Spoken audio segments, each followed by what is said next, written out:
নমস্কাৰ প্ৰিয় দৰ্শক, মই এষ্ট্ৰলজাৰ ডক্টৰ মঞ্জুশ্ৰী আপোনালোক সকলোকে মোৰ ৰাশিফলৰ অনুষ্ঠানটিলৈ স্বাগতম জনালোঁ।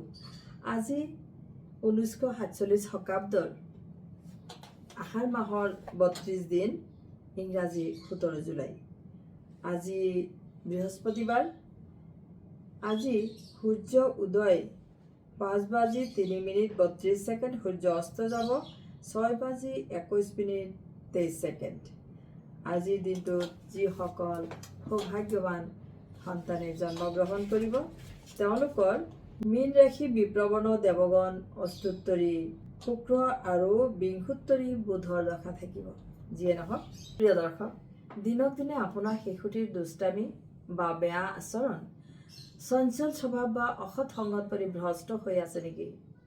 তেনেহ'লে এটি মাত্ৰ কাম কৰিব। যদি আপোনাৰ তেনে অৱস্থা হৈছে ঘৰখনত বা সন্তানৰ এই অৱস্থা প্ৰাপ্তি হৈছে, তেনেহ'লে এটি ঘৰুৱা সহজ সৰল উপায় আপুনি কৰিব। সকলো সমস্যাৰ সমাধান দিব। কোনো ধৰণৰ আপোনাৰ ক্ৰয় কৰিব নালাগে, পইচা খৰচ কৰিব নালাগে, মাত্ৰ সহজ সৰল ঘৰুৱা উপায়হে ক'বলৈ লৈছোঁ। শিশুক লৈ সকলো মা দেউতাৰে বিভিন্ন ৰকমৰ চিন্তা থাকে। শিশুটি ভাল হ'লেও তথাপিও মা দেউতাৰ চিন্তাৰ আহৰি নাই। পঢ়া শুনাৰ চিন্তা, খোৱা বোৱাৰ চিন্তা, বাহিৰলৈ ওলাই গ'লেও চিন্তা, আৰু সকলোতকৈ ডাঙৰ চিন্তাটো হৈছে সন্তানৰ ভৱিষ্যতৰ চিন্তা। যদি সন্তান ভাল পথত থাকে, তেনেহ'লে অৰ্থাৎ কোনো ধৰণৰ বেয়া কাম নকৰে, তেনেহ'লে মা দেউতাৰ কিছু নিশ্চিন্ত থাকিব পাৰে। কিন্তু যদি সন্তান বেয়া পথত সোমাই পৰে, তেন্তে সেই চিন্তা দ্বিগুণ কিয় শতগুণ বৃদ্ধি পায়। এনে ক্ষেত্ৰত মা দেউতাৰ কোনো ধৰণৰ শান্তি, কোনো ধৰণৰ সুখ একোৱেই নাথাকে। একদম তিক্ত হৈ পৰে। চিন্তা কৰি কৰি তেওঁলোকৰ নিজৰ স্বাস্থ্যৰ অৱনতি হয়, ঘৰখনৰ উন্নতিৰ বাধা হয়। গতিকে এনে ক্ষেত্ৰত আপুনি এটা কথা মন কৰিবলগীয়া যে তেওঁলোকৰ জন্মকুণ্ডলীৰো প্ৰব্লেম থাকিব, দোষ থাকিব পাৰে, সময়ছোৱা অশুভ হ'ব পাৰে, বা কেতিয়াবা এনেকুৱা হয় যে ঘৰখনত বাস্তু দোষৰ প্ৰব্লেম হৈছে, বাস্তু প্ৰব্লেমো হ'ব পাৰে। তেনেহ'লে আপুনি তেওঁলোকে বাস্তু দেখে, তেওঁলোকৰ লগতো অকণমান আলোচনা কৰিব পাৰে। এনে ক্ষেত্ৰত মই একেবাৰে সহজ সৰল ঘৰুৱা প্ৰতিকাৰ দিছোঁ। পক্ষৰ বুধবাৰ এটি ল'ব আৰু পুৱা নিত্য পূজাৰ সময়ত একমুঠি দুবৰি লৈ আনিব। দুবৰি আনি পেলাই দুবৰি ঘাঁহ যিটো পায়, সেয়া ঘৰত আনি বাছি ল'ব। লৈ পেলাই দুবৰিখিনি অকণ সৰহকৈ ল'ব আৰু এটা মুঠি বনাই ল'ব। গণেশ ভগৱানৰ চৰণত এয়া নিবেদন কৰিব। পূজাৰ সময়ত আপুনি সেই মুঠিটো গণেশ ভগৱানৰ চৰণ তলত নিবেদন কৰিব। আৰু এটা কথা পাহৰি নাযাব যে আপুনি এটা চাকি অৱশ্যেই জ্বলাই ল'ব। শুদ্ধ ঘিউৰ চাকি হ'ব পাৰে বা মিঠাতেলৰ চাকি হ'ব পাৰে। পিছত সন্ধিয়া সেই দুবৰি মুঠিটো শ্ৰদ্ধা ভৰা মনেৰে গণেশৰ চৰণ তলৰ পৰা তুলি আনিব আৰু আপোনাৰ উক্ত সন্তানজনৰ গাৰুৰ তলত স্থাপন কৰিব। আৰু শুক্ৰবাৰলৈকে এইদৰেই থাকিব দিব। অহা শুক্ৰবাৰলৈকে, সোমবাৰৰ পৰা শুক্ৰবাৰলৈকে এইদৰেই স্থাপন কৰা অৱস্থাত থাকিব। আপুনি দুবৰিখিনি আপুনি গাৰুৰ কভাৰত ভিতৰতো সোমাই দিব পাৰে, মাত্ৰ তেওঁৰ গাৰুৰ তলৰ ফালে থাকিব লাগিব। তাৰপিছত শুক্ৰবাৰে সন্ধিয়া সেই দুবৰিৰ মুঠিটো যিকোনো এটি গছৰ তলত গৈ থৈ আহিব। ইয়াত থওঁতেও আপুনি প্ৰাৰ্থনা জনাব যে মোৰ সন্তানৰ যিবিলাক অশুভ, যিবিলাক গ্ৰহৰ প্ৰভাৱেই হওক, যিকোনো প্ৰভাৱ আছিলে, সেয়া এই দুবৰিৰ লগত গুচি গ'ল। এই কামটো 3টা বুধবাৰে একেৰাশে অব্যাহত ৰাখিব। 3টা বুধবাৰে আপুনি কৰি যাব। শুভ ফল নিশ্চিতভাৱে স্পষ্ট দেখিবলৈ পাব।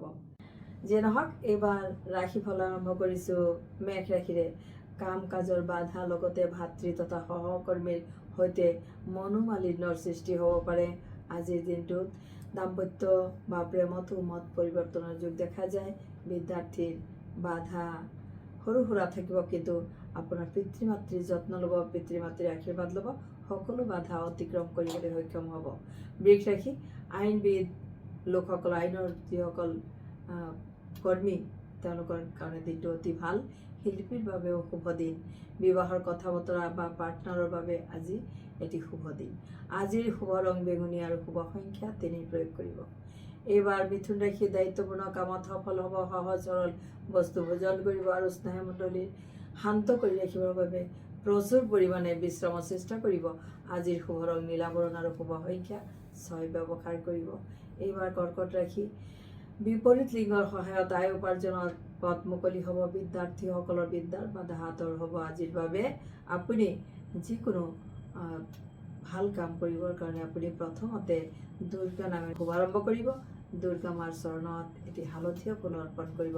যদি আপোনাৰ ফটো থাকে ফটোত দিব, বা আপুনি যদি একোৱেই নাই ধ্যান কৰি দুৰ্গাৰ চৰণ আপুনি লক্ষ্য কৰিব আৰু তাতেই আপুনি হালধীয়া ফুল অৰ্পণ কৰিব। তেনেহ'লেও আপোনাৰ আজিৰ দিনটো যথেষ্ট ভালেৰে পাৰ হ'ব। আজি সিংহ ৰাশিৰ লোকসকলৰ পৰিয়াল তথা সন্তানৰ বিষয়ত মনোযোগ নিদিলে কিছু অসুবিধাৰ সৃষ্টি হ'ব পাৰে। সন্তান ভ্ৰষ্ট হ'ব পাৰে। সন্তানক আপুনি অকণমান ভালদৰে চকু দিব। প্ৰবল আত্মবিশ্বাস আৰু মনৰ নিয়ন্ত্ৰণে সফলতাও দিব দিনটোত। আজি আপুনি দূৰণিৰ যাত্ৰা চাই চিন্তি নিৰূপণ কৰিব, কিয়নো পথৰ বাধা উৎপন্ন হ'ব পাৰে। আজিৰ শুভ ৰং অৰুণ বৰ্ণ আৰু শুভ সংখ্যা 2 হ'ব। এইবাৰ কন্যা ৰাশি, দৃঢ়তাৰে কৰ্ম সাফল্য লাভ কৰিব। সহকৰ্মীৰ পৰা ক্ষতি আৰু বাধাৰ সন্মুখীন হ'ব পাৰে। প্ৰেম প্ৰীতি আৰু দাম্পত্যত শুভ ফল লাভ কৰিব। আজিৰ শুভ ৰং গোলপীয়া আৰু শুভ সংখ্যা 7 প্ৰয়োগ কৰিব। এইবাৰ তুলা ৰাশি, সৌভাগ্যই লগ দিব। সুখ পাব আপুনি আগন্তুক দিনকেইটাত। আপোনাৰ আৰ্থিক সমস্যা আঁতৰ হ'ব। সহজাত অন্তৰ্দৃষ্টিবোৰ অৱলম্বন কৰি আগুৱাই যাওক। বিদ্যাৰ্থীসকলে বন্ধুৰ প্ৰভাৱ এৰাই চলিব। আজিৰ শুভ ৰং কমলা, শুভ সংখ্যা 6 হ'ব। এইবাৰ বৃশ্চিক ৰাশি, আত্মীয়ৰ পৰা বাধা বিঘিনি উৎপন্ন হ'ব পাৰে আজি, লগতে আৰ্থিক ক্ষতিৰ সন্মুখীন হ'ব পাৰে। গৱেষণাৰ ছাত্ৰ ছাত্ৰীৰ বাবে সময় অনুকূল। আজিৰ শুভ ৰং হালধীয়া আৰু শুভ সংখ্যা 2 হ'ব। এইবাৰ ধনু ৰাশি, আত্মপ্ৰেৰণাই উৎসাহিত কৰিব। কৰ্মস্থানত জটিলতাই দেখা দিব পাৰে, লগতে বিফল প্ৰেমত মনোযোগ বেদনা পাব। বিদ্যাত বাধা। আজিৰ বেঙুনীয়া ৰং তথা 1 সংখ্যাই সৌভাগ্য কঢ়িয়াব। এইবাৰ মকৰ ৰাশি, বন্ধুৰ লগত বিৰোধ হ'ব পাৰে। পাৰিবাৰিক সুখত বিঘ্ন উৎপন্ন হ'ব পাৰে। কোনোবা আপোনাৰ বিশিষ্ট ব্যক্তিৰ পৰামৰ্শ ল'ব। আপোনাৰ ঘৰুৱা সুখ ভাল হ'ব।